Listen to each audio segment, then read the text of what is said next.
6 Stoic Habits to Train an Untrained Mind.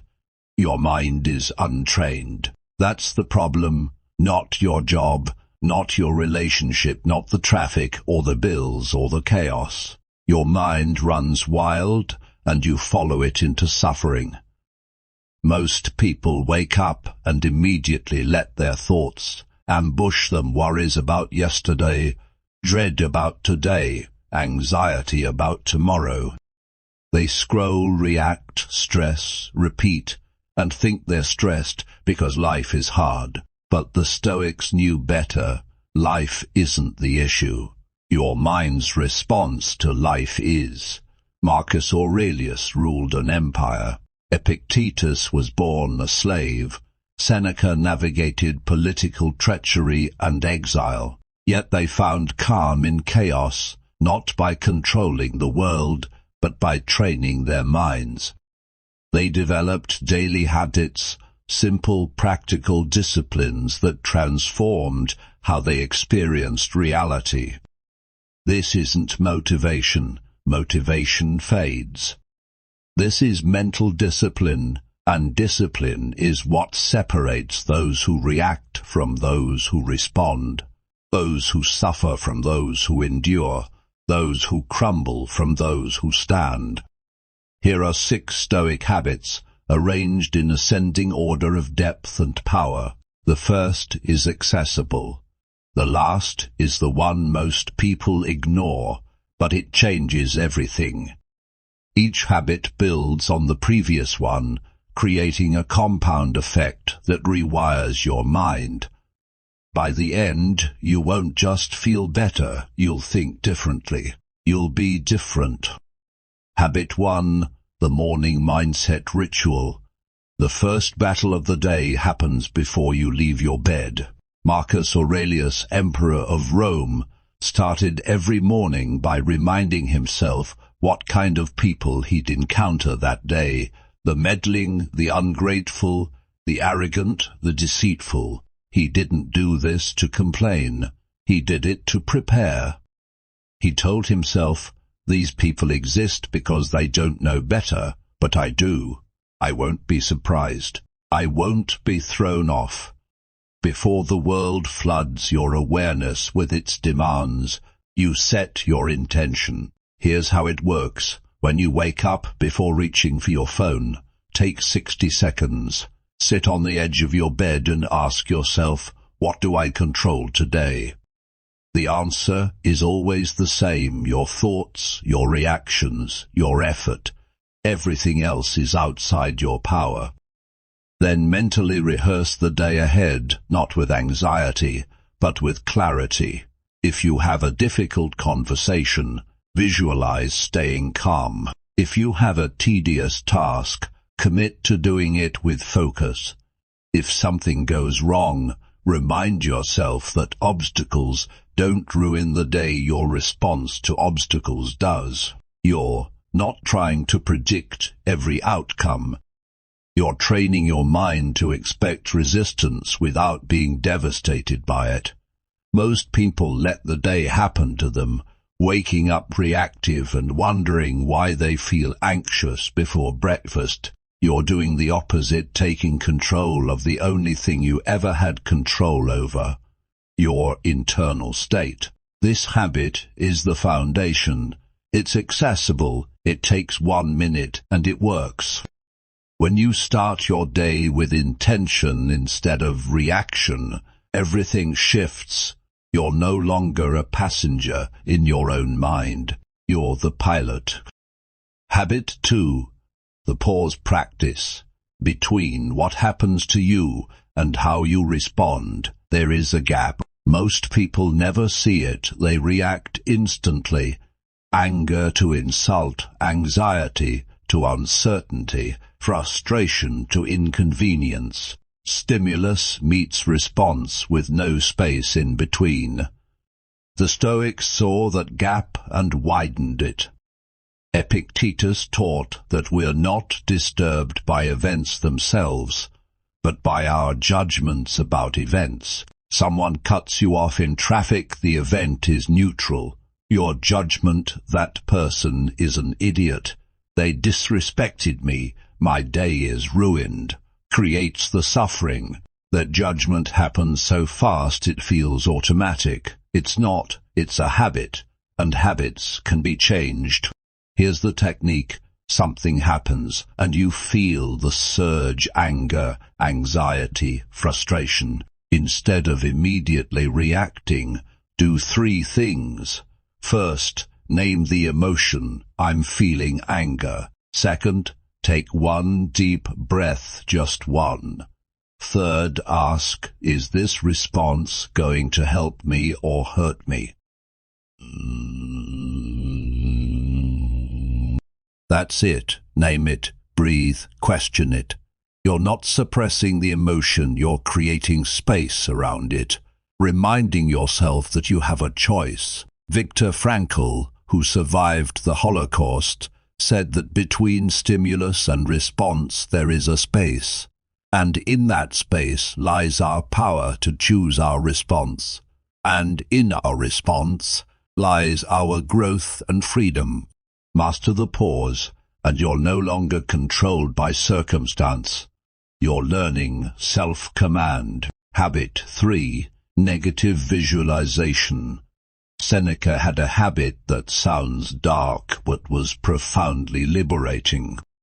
He'd imagine losing everything he valued, his wealth, his status, his health, even his loved ones, not to torture himself, but to prepare himself, and more importantly, to appreciate what he had while he still had it. Most people avoid thinking about bad outcomes. Believing positivity means pretending nothing can go wrong.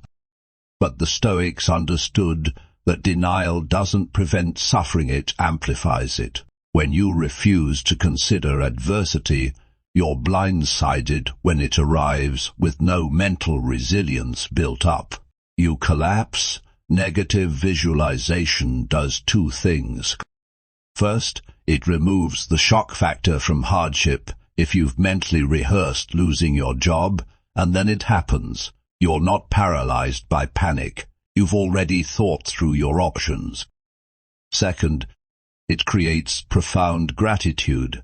When you imagine life without your health, your relationships, your freedom, you stop taking them for granted. Here's how to practice it once a day. Spend 2 minutes imagining a challenge you might face, not catastrophizing, just honest consideration. What if this project fails? What if this relationship ends? What if I get sick? Then ask yourself, how would I handle this? What's within my control? You're not manifesting disaster. You're training your mind to face reality without flinching. Marcus Aurelius wrote that nothing happens to any person that they aren't formed by nature to bear. You're reminding yourself of your own capacity. Habit 4. Evening reflection. Seneca ended every day with a ritual of self-examination. Before sleep, he'd review the entire day, like a general reviewing a battle. What went well, where he fell short, what he could do better tomorrow. But here's the key, he did this without self-condemnation.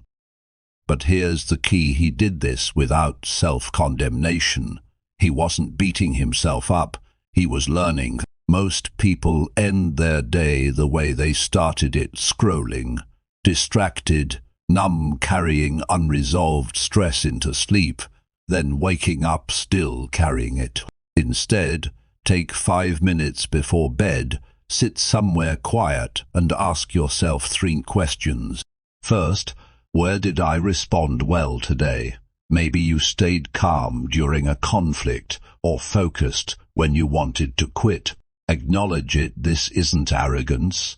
It's reinforcing positive behavior. Second, where did I react poorly?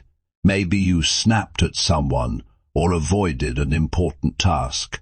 Name it clearly with no excuses or justifications, just honest assessment. Third, what will I do differently tomorrow? Be specific tomorrow. When I feel that frustration rising, I'll use the pause practice. Marcus Aurelius called this the view from above, stepping outside yourself to see your own behavior objectively. You're not your mistakes. You're the person learning from them. When you combine evening reflection with your morning intention, you create a feedback loop. You set your course in the morning, navigate through the day, and adjust at night. You're no longer drifting, you're steering. Habit 5. Voluntary discomfort. Seneca did something strange. Periodically, he'd sleep on the floor, eat plain bread, and wear cheap clothing, despite being wealthy. That's precisely why he did it. He called it poverty training, and it was genius. He wasn't practicing asceticism for moral superiority. He was eliminating fear. Most people are terrified of losing comfort, so they spend their entire lives protecting it. Seneca chose to voluntarily experience discomfort, so that if hardship came, it wouldn't break him. He'd already proven to himself he could endure it. This is where mental discipline becomes physical. Your mind is shaped by your body's experiences. If you've never been cold, hungry, tired, or physically challenged, your mind remains fragile. The first time real discomfort arrives, you panic. But if you've chosen discomfort, you've trained your mind to stay calm under pressure. Modern examples look different from Seneca's, but the principle is the same. Take a cold shower, not because you enjoy it, but because you're teaching your mind that discomfort won't destroy you. Fast for a day or skip a meal and feel hunger become manageable. Exercise until it's hard. Sit in silence without your phone for 30 minutes. Sleep on the floor once a week. You're not punishing yourself, you're training yourself. The Stoics understood that comfort makes you mentally weak. When everything is easy, your tolerance for difficulty shrinks, and you become dependent on external conditions for internal peace. But when you regularly choose challenge, you build resilience and prove to yourself, over and over, that you're stronger than you think. Habit 6. Memento Mori. Marcus Aurelius, the most powerful man in the world, kept a skull on his desk, not for decoration, for clarity. He reminded himself every single day that he would die. You could leave life right now, he wrote. Let that determine what you do and say and think. His is Memento Mori, remember you will die. It's the Stoic habit most people avoid, because it's uncomfortable, because it feels morbid, because we'd rather pretend we have infinite time. But pretending you're immortal doesn't protect you from death, it just makes you waste your life. When you deeply internalize that your time is limited, everything changes. That petty argument suddenly seems meaningless. That grudge you've been holding seems ridiculous. That dream you've been postponing feels urgent. Memento Mori doesn't make you depressed, it makes you awake. Seneca said to prepare our minds as if we'd come to the very end of life, to postpone nothing, to balance life's books each day. He wasn't being pessimistic, he was being honest, and that honesty liberated him. Here's the practice. Every morning, after your mindset ritual, add one sentence, I might not see tomorrow, not with fear, with clarity. Then ask yourself, if this were my last day, would I waste it on resentment, distraction, or cowardice? The answer is obvious. This doesn't mean living recklessly, it means living intentionally, treating every conversation like it might be your last with that person, doing your work with care, forgiving quickly, loving openly, and refusing to delay what matters. Most people ignore this habit because it's confronting, but it's the most transformative practice in Stoicism. It makes everything else urgent, your morning intention critical, your pause before reacting essential, your evening reflection non-negotiable. Starting tomorrow, imagine waking up tomorrow with nothing external, changed, same job, same challenges, same people, same chaos, but you've changed instead of dread. You set your intention. You know what you control, your mind, your response, your effort. Someone insults you, you pause, you breathe, you realize their opinion doesn't define you, and you let it go. A crisis emerges, you're calm, because you've already rehearsed adversity in your mind. You adapt, solve, and move forward. The day ends, and you reflect honestly, instead of spiraling into shame. Tomorrow you'll be slightly better, and beneath it all, you remember your time is limited, so you don't waste it on resentment or distraction. You live with intention. This is the life the Stoics lived, not perfect, not free from suffering, but free from being controlled by suffering. They faced the same struggles you face: loss, fear, frustration, uncertainty. They faced the same struggles you face: loss, fear, frustration, uncertainty. But their trained minds gave them an inner peace that external chaos couldn't touch. You can have that too. Start tomorrow. Practice habit 1. The morning mindset ritual. 60 seconds. Set your intention. Then throughout the day, practice habit 2. The pause. Name the emotion. Breathe. Choose your response. Add one habit each week. By week 6 you'll be practicing all of them, and you won't recognize your old reactive self. The Stoics weren't superhuman. They were ordinary people who committed to training their minds. Marcus Aurelius was anxious. Seneca was temperamental. Epictetus lived with a physical disability.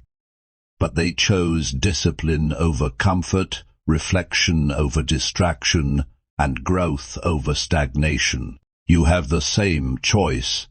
Your mind is untrained, but it doesn't have to stay that way. Train it.